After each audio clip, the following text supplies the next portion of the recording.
Bueno, buenas noches. Mi nombre es Julio César Rodríguez Tarifa, estudiante de Derecho de la Universidad Privada Domingo Sabio. Esta ocasión vamos a dar respuestas a un video que nos dieron de tarea, como es la filosofía para cuestionar en el mundo que nos rodea, dado por el autor José Carlos Ruiz. Haciendo un resumen del video, podemos señalar que estamos enmarcados en un consumismo de emociones a través de libros, historias y cuentos que nos crean diferentes autores para que nosotros podamos básicamente tener y depender de esas emociones, de esas experiencias que nos narran y generan una supuesta felicidad, ya que vamos obsesionándonos con ese consumismo interno y acostumbrándonos a él cada vez más. Y bueno, es el y se genera como en el centro o el eje, digamos, que va a manejar prácticamente el centro de nuestra vida. Y ya generando esto una hiperactividad, generando una drogodependencia emocional, porque cada vez nos volvemos más dependientes a las cosas y a las emociones. Si bien nos dan a través de un libro, una revista, están enmarcados ahora en las redes sociales en gran medida, ya que gran parte de nosotros estamos metidos en el celular y obsesionados para ver ciertos comentarios, ciertas películas, ciertos videos que nos generan ciertas emociones y no generamos propiamente nuestro propio cuestionamiento de la razón de ser o de ver o de creer o de tener de entender, digamos, el porqué de las cosas. Bueno, esta dependencia emocional que genera, como les decía, las redes sociales, básicamente genera un estímulo de dos circunstancias que señala el autor, una que es la virtual y otra que es la real. Estas que van visuales, viendo hasta qué punto se van a condicionar una de la otra, que básicamente la parte virtual genera cada uno un avatar creando una imagen virtual, digamos, controlando las emociones tanto personales como del resto, ya que de esa manera vamos manejando, digamos, ciertas emociones de los demás. Y hay un choque cuando generas lo virtual versus lo real, porque ahí ya no puedes manejar el centro de atención con la mirada o con un comentario, sino básicamente ya ahí estás tú como eres y hay un choque. Entonces el autor nos dice, estamos creando esta drogodependencia con las redes sociales a través de dos personajes, tanto los que somos realmente virtuales, perdón, personales como los virtuales. Y hay un choque ahí de condicionamientos. También el autor en el video nos señala un pensamiento crítico, que existe una interrelación que tiene versus el resto, ¿no? Por ejemplo, hace un análisis entre qué les parece cierta diapositiva o presentación en rangos de edades. Por ejemplo, habla con personas mayores, personas adultas, personas también jóvenes, con adolescentes y niños. Y él genera y tiene una conclusión de que a partir de hasta los 13 años para adelante tenemos el mismo cuestionamiento. Básicamente caemos al mismo punto de vista, punto de enfoque, digamos, de la realidad que tenemos generalmente como personas. Y de los niños es prácticamente un pensamiento crítico muy diferente, que generan tres tipos de cosas, que son primero la curiosidad, el tema eh, del cuestionamiento, y también genera el tema mm, de las conclusiones. Bueno, señala, ¿no? Hay que tener también cierto cuidado con las limitaciones que uno tiene, ya que, por ejemplo, si en el caso de las redes sociales, si uno cuelga no sé, cierta imagen, qué sé yo, y estamos acostumbrados a depender de mucho de los demás con, no sé, el que nos den bastantes likes, y de la misma manera también tener el cuidado hasta qué grado nosotros vamos a tener esa dependencia emocional en estas redes, ya que si también nos van a dar un no like o no van a estar de acuerdo con algunas fotos, imágenes o pensamientos que pongamos, también tenemos que estar preparados, porque si va a ser proporcional el grado de emoción que vas a tener, el de recibir un like y el de no recibir un like, o bien una crítica, tienes que tener ese grado de aceptación de ambas partes. ese equilibrio, digamos, emocional, que muchas veces uno no está acostumbrado, sino dependemos prácticamente del mundo, del resto de los demás, y no debería ser así, ¿no? Bueno, lo llama como el epicteto de las emociones el autor.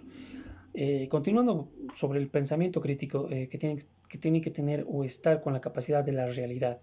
O sea, quiere decir, el pensamiento crítico tienes que ver cuáles son realmente tus limitaciones y cómo están abocadas en nuestra realidad.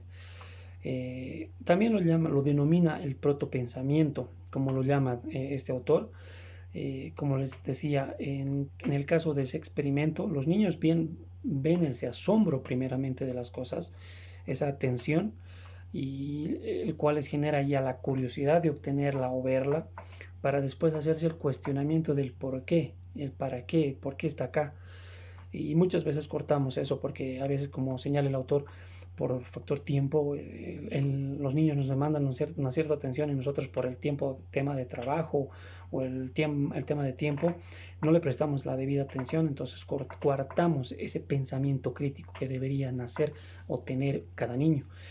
En realidad, el autor nos sugiere el prestarles atención debida y proporcional de acuerdo a lo que nos demandan, para poder enriquecer la misma y devolverla a través de una reflexión o de una de un cuestionamiento o de una duda, para que ellos tengan ya el porqué y empiecen a reflexionar sobre dicho dicha cosa o dicha duda que tengan.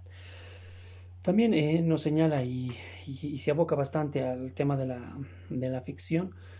Toma como personajes a los superhéroes. Prácticamente los señala como los poderes que ellos tienen, y los utilizan para un bien de la sociedad. Los humaniza prácticamente. En ese caso, por ejemplo, toma el ejemplo de Superman, que dice, tanto los profesores y los padres generamos de alguna manera ese grado de atención con los niños, para tener, como se decía, primero esa atención, ese asombro y después ese cuestionamiento. En ese sentido, los personajes, los superhéroes, aportan bastante para que los niños logren abrir un poco más ese grado de pensamiento crítico que tienen. En el caso de los superhéroes, toma 4 ejemplos más o menos, que básicamente, en el que señala de Superman, señala el grado de emoción y empatía que tiene con la sociedad, muy aparte que lo aplica toda la facultad, todos los poderes que le han otorgado para el bien de la sociedad. Entonces el niño ya capta eso, absorbe eso, asimila eso y se cuestiona. Entonces dice, él tiene todas las facultades que tiene, lo aplica y lo desarrolla y lo aporta en favor de la sociedad misma. Asimismo también señala el tema, por ejemplo, de la Mujer Maravilla, que es la principal autora, digamos, del tema del lazo de la verdad, que a través de ese lazo señala de que se puede obtener la justicia a través de la verdad. También el caso del hombre araña también lo señala. Es un joven inteligente que también de alguna manera tiene el ego de despertar sus facultades, de crear también ciertas que se llaman herramientas para poder defender también la sociedad, como el generar las propias telarañas de ir de edificio en edificio y demás. Bueno, son facultades que tiene cada superhéroe para poder aportar en la sociedad, apoyar en la vida, y hacerse un cuestionamiento del por qué, digamos, tener unas ciertas facultades y cómo aplicarlos. Entonces, en ese sentido, el autor señala, ¿no?, que podemos sacar todo lo humano, digamos, de dicho superhéroe, para poderlo aplicar en los niños y generar esa atención que se requiere, y que ellos puedan hacerse ese cuestionamiento. En ese sentido se debe trabajar la educación, que lastimosamente no se ve, digamos, reflejada actualmente.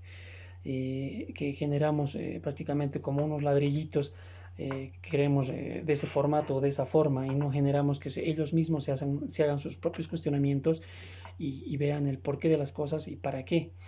Entonces debería ser una mejor sociedad el poder aplicar todas las facultades que tienen los niños, todos los atributos que se les ha dado personalmente, y de esa manera poder aportar más a la sociedad. Bueno, en general el autor en este video nos señala el tema de la reflexión sobre la filosofía para cuestionar el mundo en el cual realmente vivimos y nos rodea cada día. No depender ni tener consumismo de emociones, ni de libros, ni de redes sociales, ni de nada, ni depender siquiera de las emociones que los demás nos digan o no, sino depender de las emociones propias de cada uno. En cuanto al pensamiento crítico, tener un pensamiento personal de lo que es, más allá de tener una verdad absoluta, o bien tener un propio pensamiento y mantener una postura en el cual has analizado el bien o el mal, digamos, de cierta duda. Tener cuidado con las limitaciones que nos señala también el actor, hasta dónde llegan nuestras limitaciones, y no dar mucha importancia a ciertos aspectos o factores que actualmente vivimos. El pensamiento crítico también, en el cual vamos viviendo cada día. En cuanto a los mayores y a las personas ya mayores, tenemos desarrollado el mismo, pero no afectemos el de pensamiento crítico en los niños, sobre todo en ellos, ¿no? Eso es lo que se podría resumir del video. Muchas gracias.